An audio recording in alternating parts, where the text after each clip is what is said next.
What's up, everyone? Marc Lobliner, TigerFitness.com, CEO, MTS Nutrition. A lot of people don't realize that my first boss in the sport nutrition industry was none other than Joe Weider, the man who's the reason we're here right now, the man who pretty much pioneered the sport nutrition and hell, the bodybuilding industry and world, starting out in 1959, I believe, with Your Physique magazine, and then Muscle Builder and Power, I believe it was called, which turned to Muscle and Fitness, and then he had Flex, and then we launched Men's Fitness, Muscle and Fitness, Hers. And then we went ahead and we got bought out by American Media while I was there, and now it's part of a large corporation owned by American Media. David Pecker, I believe, is still CEO. He was CEO when I was there. And there they are.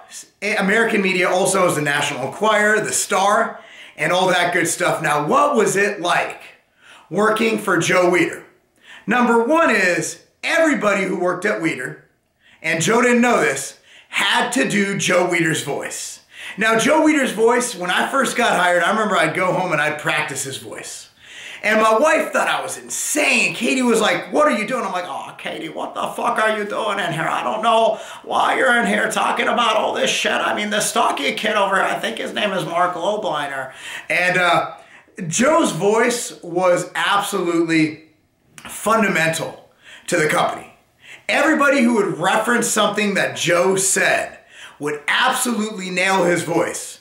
From the editorial director, Vince Scalici, to at that time the publisher, Tom Dieters, and everybody involved in my department, we used to all be able to do the Joe Weider voice. We just were able to do that.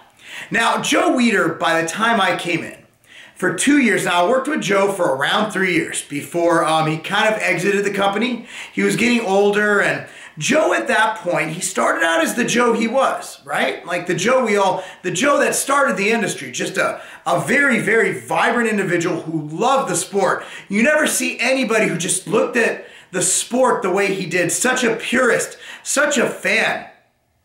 And Joe worked out. He still trained up until the day he died. He lived a long, healthy life. He's the one who brought us Arnold Schwarzenegger, right? Joe Weider. And Joe, towards the end of his career, wanted to be known as a nice guy. So half of our time was spent keeping Joe from giving away advertisements in the magazine. I remember he used to give away to all his buddies, and they were these really, really bad looking ads. And at that point, we were moving into more consumer-based advertising. So I was pitching to people like Nissan, Toyota, Nike, you know, the big ad agencies, because we had Men's Fitness, which was competing with Men's Health, and we were doing some epic things. If I told you guys a later video, I'll go over how we kind of made it all happen at Weider, how we brought in some record-breaking numbers in sales. My position at Weider, in case you're wondering, I started in advertising sales. American Media bought the company. I kept working up, and then I was more of a corporate salesperson where I was in charge of my territory, and I also helped with all the other titles. So I got an opportunity to represent even the tabloids. It was a hell of an opportunity, a hell of a job, and what a great way to start my career, right? Because that was my first real desk job. Before that, I was in the gym world, man. I was a personal training coordinator, so I coordinated a bunch of gyms and also trained people on the side. And I got hired at Weider at 19 years old, fresh out of college. Yes, I did graduate a little bit early.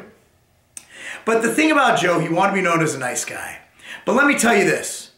Till American Media purchased Weider Publications, Joe was there every day. And you'd sit in meetings, and this is when he was in his 80s.